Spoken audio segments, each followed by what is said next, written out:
How was it going, everybody? We're reading some more ReZero, chapter 118. The day Alpha Orionis smiled. No idea what the hell Orionis is. Alpha, could be Alpha of the loses, but other than that, I don't know what Alpha Orionis could be. Could be one of Garfield's sayings. So why is it that Amelia has different rules to her trial right now than Subaru's or, I guess it's actually exactly like Garfield's. But why was Subaru's him, living through it again, but Garfield's and Amelia's is them watching it, and not being able to interact with it and stuff? That's weird. Amelia's just straight up being like, well, I thought about the answer and I couldn't get it. Tell me the answer. I have a tummy ache. Oh, no, that was Amelia saying that. That was Orionis saying that. Oh, okay. The regrets of the past that you glimpse in the trial do not consist of only a single scene for everybody. Right, it's multiple scenes, of course. There are past fixed on a single moment of time which you regret. Well, I guess that's basically what Garfield's was. And differing from those, there are also ongoing, for example, past where you regret your relationship with somebody. Like Subaru's, I guess. In the second case, the recreated past will not be a single isolated scene, but will instead recreate those characters as they are inside the challenger. Right, okay. You speak with them, touch them, and even make happy love with them. I know what that means, but the way that she's phrased that, or at least the translator phrased that. And there we go again, crying and bawling, you cling to Min or your father, after she just, in her mind was talking about Puck and everything. So, confirmation, confirmation, confirmation, confirmation. So even back here, Juice, is saying, speaking in reference to living for a long duration of time, which, by the way, what a weird fucking way to speak. By my view, even yourself and Amelia Tom will be infants, so he also is extremely old. Okay, so this is all happening so this isn't, her being friends with Juice and hanging out for a while. This is immediately after the first time she met him, and they became friends. After she had gotten out of the room with the help of the spirits and everything. So, okay, the Juice being incredibly emotional thing, it doesn't seem to be a specific thing with him being, it doesn't seem to be a thing with him being religious, I should say, or, about the cult or anything. It just seems like as a guy, he's extremely emotional. He was a weepy drunk, he's drunk?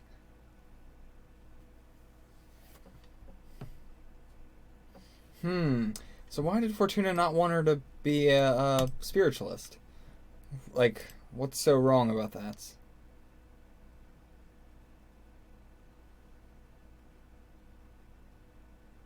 Right, okay, so just, she doesn't want her to leave her side, And so, he's bringing back up being in the company of her mother and father and being cut off by Fortuna.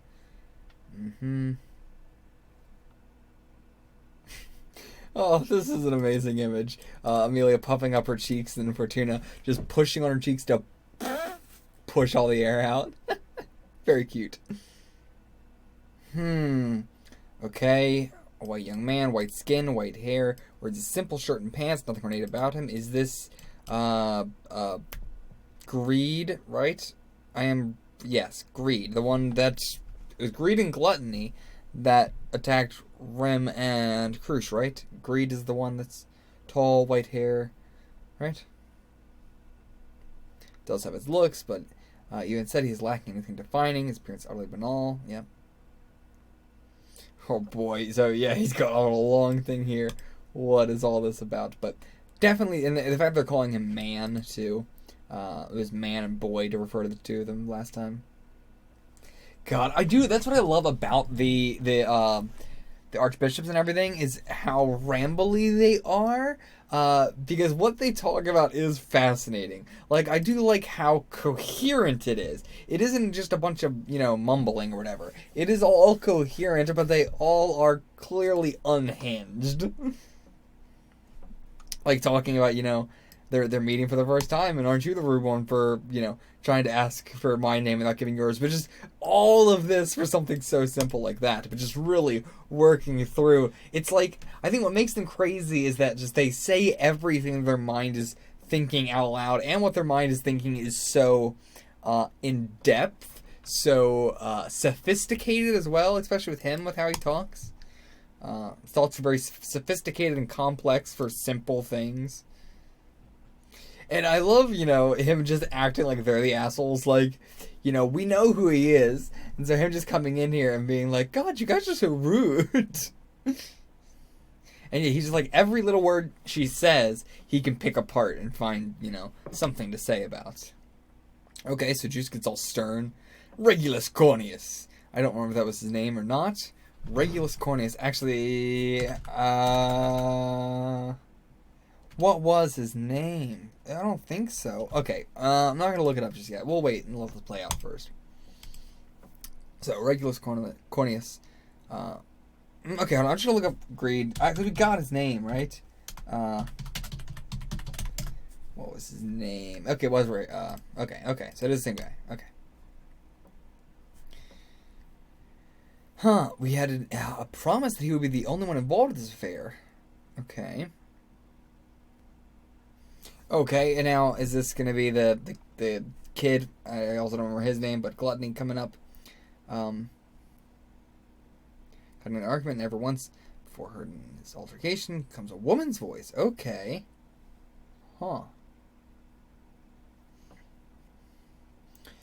Okay, she comes forward as a single girl. This character standing beside Regulus as he looks down at Amelia Juice Fortuna is a girl so beautiful that all who see her would tremble. Is it Echidna? I mean, like, why would it be? It's, like, that, right? So who else would it be that we know of? Her long platinum hair gleams swiftly as if sunlight given form. Glowing, as if sunlight given form. Platinum hair, I was thinking, like, silver. Okay, but no, okay, so, like, pinkish purplish sort of, but, like, why would you describe that as if sunlight given form? Like, that is what I was thinking. Yeah, like, sort of silverish, purplish thing, but sunlight given form, I would think to be blonde. Long, deep blue eyelashes. No idea who the hell this is. Probably new character then. Petite frame is adorable enough that even having the wind cradle her appears risky. So it's like a child, almost. I mean, they keep calling her a girl, but I mean, a child, maybe.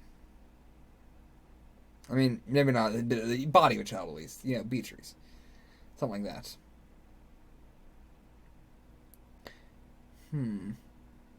Okay, interesting. So this is a new character, I assume.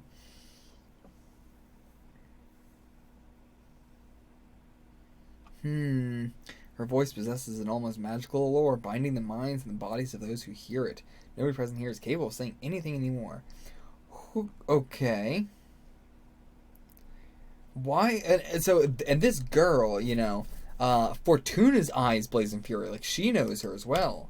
And a shiver arises in Juice's eyes. And this girl we never heard of.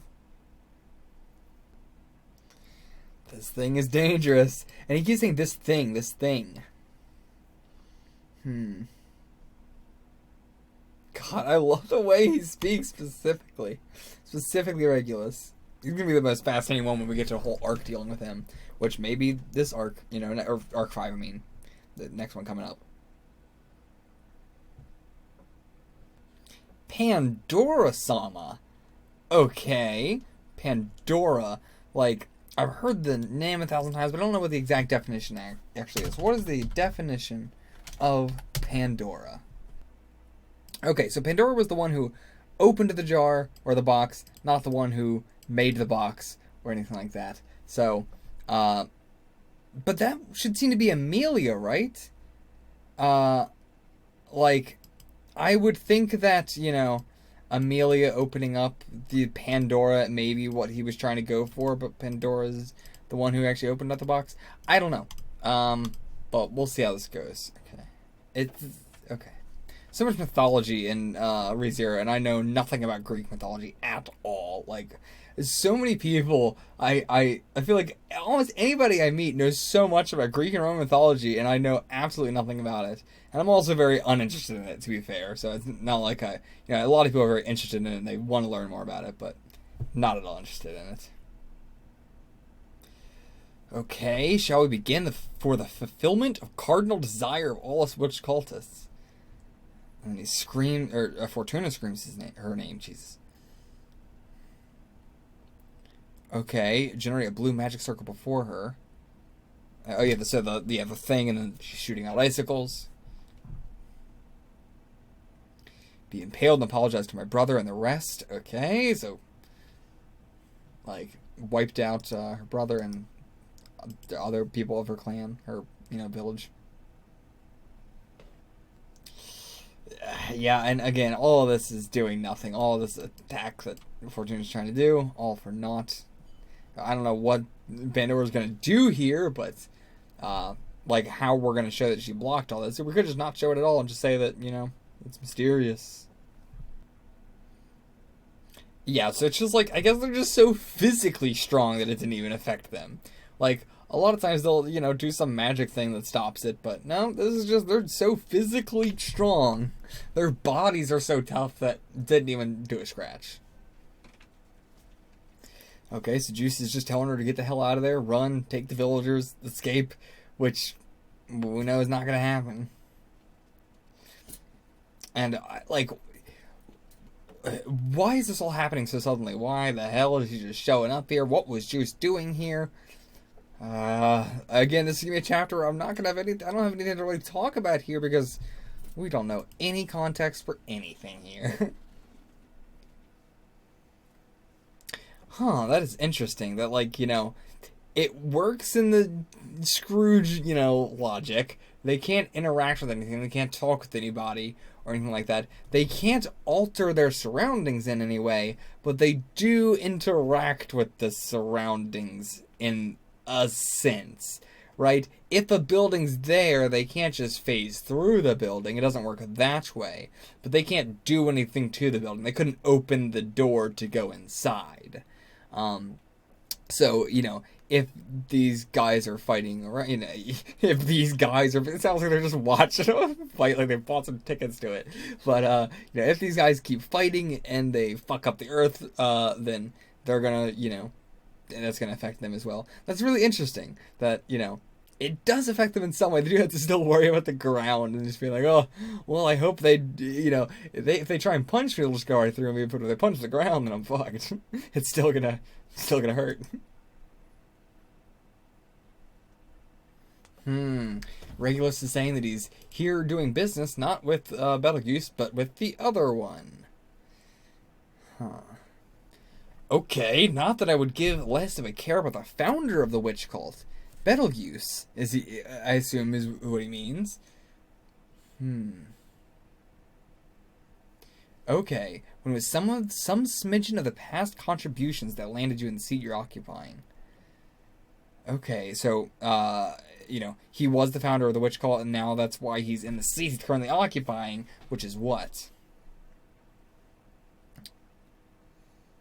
Maybe just, as a, archbishop, he means?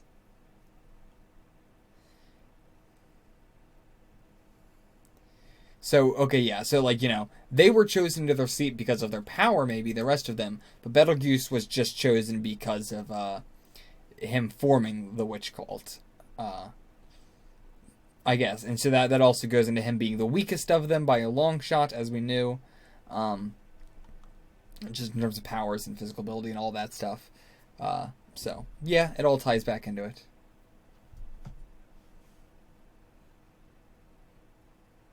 I do like that, it's not just that he was physically weaker and all that for, no reason other than just like, he was the weakest one, and so Silver beats the weakest one first. Like, at least there's a reason for it.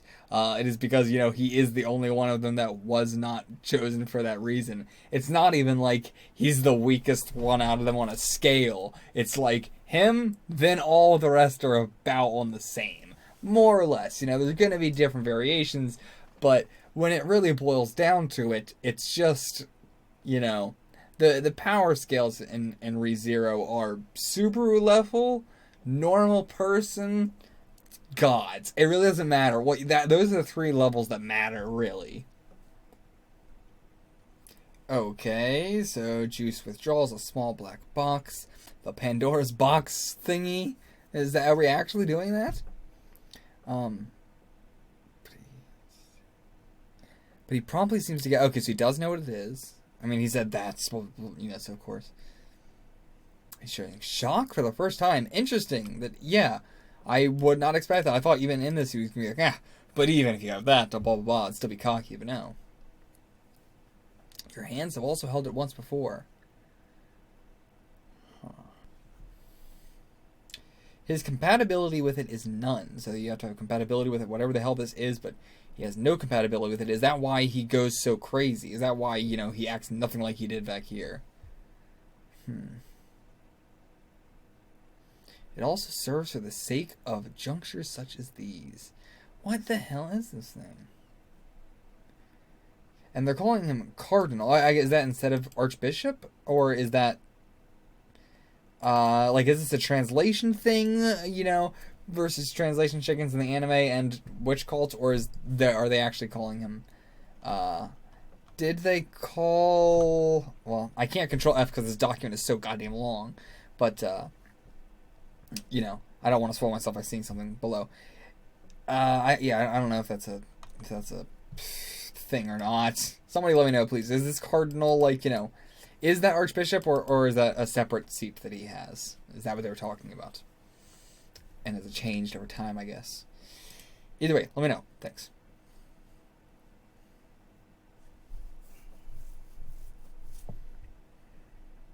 Okay, happy travels, she says. Inside the box upon his palm is a black, squirming something. Okay, what is this something? And he's begging Flugel-sama again. Bringing up Flugel-sama. Which is, as we know, probably Scooby-Doo.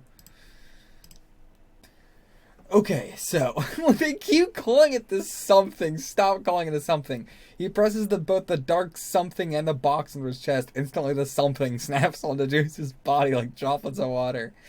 Okay, so it snaps onto his body like droplets of water, compounding in volume explosively to envelop him wholly. So it is it's coming over him like a fucking nanomachine suit or something, but Juice. Can I just say Juice is encasing Juice? Okay, so she's also calling him Cardinal Regulus Corneus, so it's not like a seat specifically for him. This could still let me know, is this the Archbishop thing, or is this just them using another term back in this old era? Either way, let me know, but it's not a specific thing for Betelgeuse, at least we know now. Okay, what? So Regulus flips the hang upside down and goes flung hurtling high into the sky overhead. Is that just him being thrown? And Pandora said he is coming. So I first thought it might have been Pandora, but no, it's Betelgeuse. Yeah, grabbing a doll by the leg and just flinging the thing away. That's exactly what I was picturing. Yeah, like just an ape just. But making a dumb noise as he hits the apex of the throw, only to slam back down to earth. Huh? It seems he had been thrown with his leg still grabbed. So, does he mean he grabbed a leg and just picked him up and bam, slammed him back down? Is that what he's saying? Because what does that mean he had been thrown with his leg still grabbed? That has to be what it means, right? That he's still holding on to him and he just picked him up and slammed him like that. Or, I guess picked him up, turned around and slammed him or something. Something like that.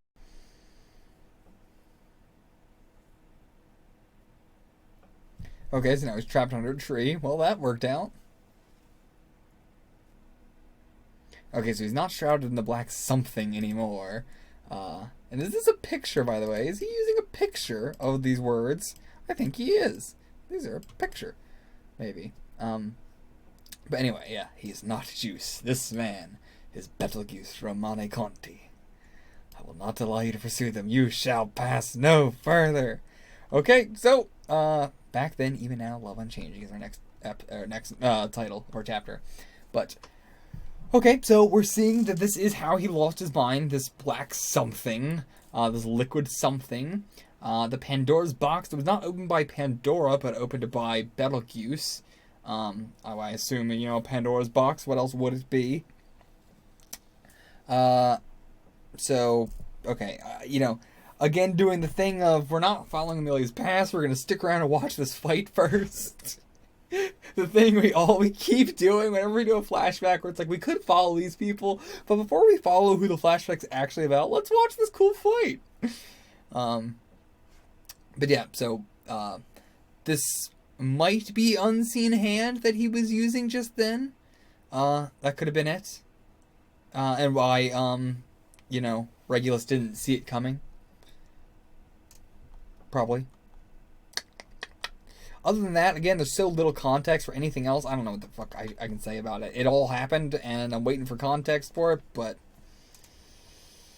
I don't know what to talk about. Why they're here, what they're planning to do, why any of this is happening. The same thing that was happening with, Echidona and Rosewall and all of them back around this time and all that shit going down. Why were they all moving around this time? I don't know. But we'll find out. Eventually. As I say, every ReZero reaction, we'll find out eventually. Until next time, get the fuck out of here.